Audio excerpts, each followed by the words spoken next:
লামডিঙত নিশা ভয়ংকৰ পথ দুৰ্ঘটনা। তীব্ৰবেগী অভাৰলোডিং বাহৰ ভৰ্তি ট্ৰাকৰ খুন্দাত থিতাতে নিহত এগৰাকী ব্যক্তি। হাফলং লামডিং সংযোগী ২৭ নং ৰাষ্ট্ৰীয় ঘাইপথৰ লামডিঙৰ ইটাভটা চাৰিআলিতে সংঘটিত হয় শোকাবহ দুৰ্ঘটনাটো।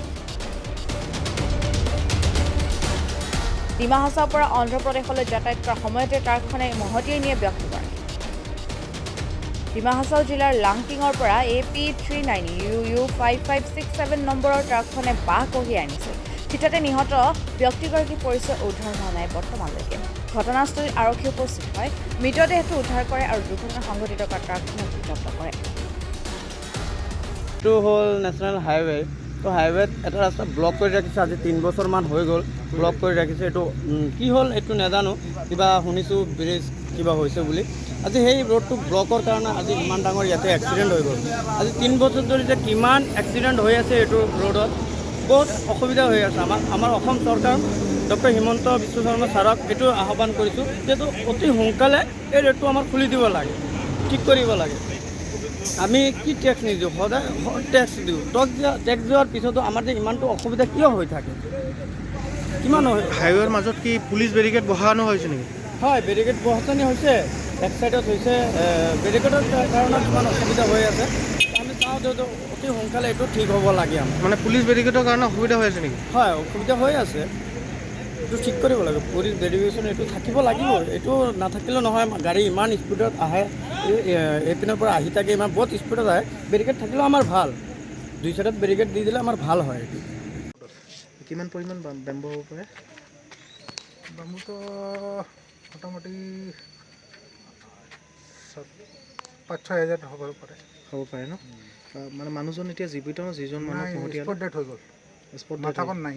মানুহজন ক'ত থাকে যিটো মানুহ এক্সিডেণ্ট? মই ক'ব নোৱাৰোঁ। আপোনাৰ শুভ নামটো? মোৰ নাম জিজ্ঞা পাছি। এড্ৰেছটো কওক আপোনাৰ। ইটাভটা চাৰিআলি জৰুৰী। ঘটনাটো মই আহি যেনেকৈ দেখা পালোঁ যে মানুহজন আমাৰ ২৭ নং ঘাইপথত ইটাভটা চাৰিআলি পৰি আছে, বহুত মানুহ গোট খাই আছে। মই আহি যেনেকৈ দেখা পালোঁ মানুহটোৰ ডেড।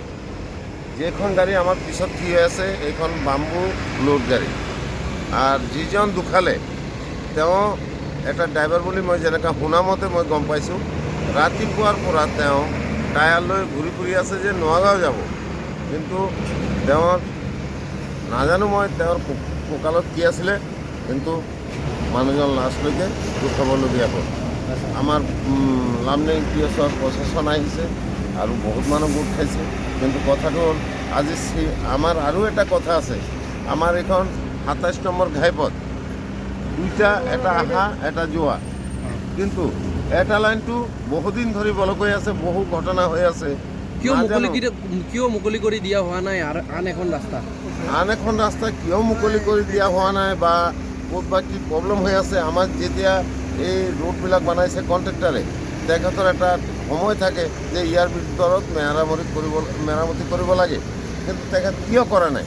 বা মোৰ মোটামুটি ধৰি লওক আপোনাৰ ৪ বছৰ নাই, কোনো লোৱা নাই। তাত আমাৰ ডিপু যোৱা ৰাস্তাৰ সন্মুখতে মাটি পেলাই থৈ দিছে। এদিন পিছতে ঘটনাবোৰ হৈ থাকে। আৰু ২ নম্বৰ কথা হ'ল আমাৰ এই যে ২৭ নম্বৰ ঘাইপথ, যিটো আমাৰ ইটাভটা চাৰিআলি, তাত এইটো একচুৱেলি হ'ব লাগিছিলে আণ্ডাৰগ্ৰাউণ্ড, কিন্তু আমাৰ স্কুলীয়া ল'ৰা ছোৱালী একদম চাচিগাঁৱৰ পৰা লৈ পাথৰপুৰৰ পৰা লৈ গোটেইখিনি এইফালে গৈ থাকে। গতিকে আৰু দুৰ্ঘটনা হ'ব পাৰে। আমি আপোনাৰ মিডিয়াৰ মাধ্যমেৰে কৈছোঁ, এইটো যদি আণ্ডাৰগ্ৰাউণ্ড নহয়, অহা দিনত আৰু বেয়া হ'ব পাৰে।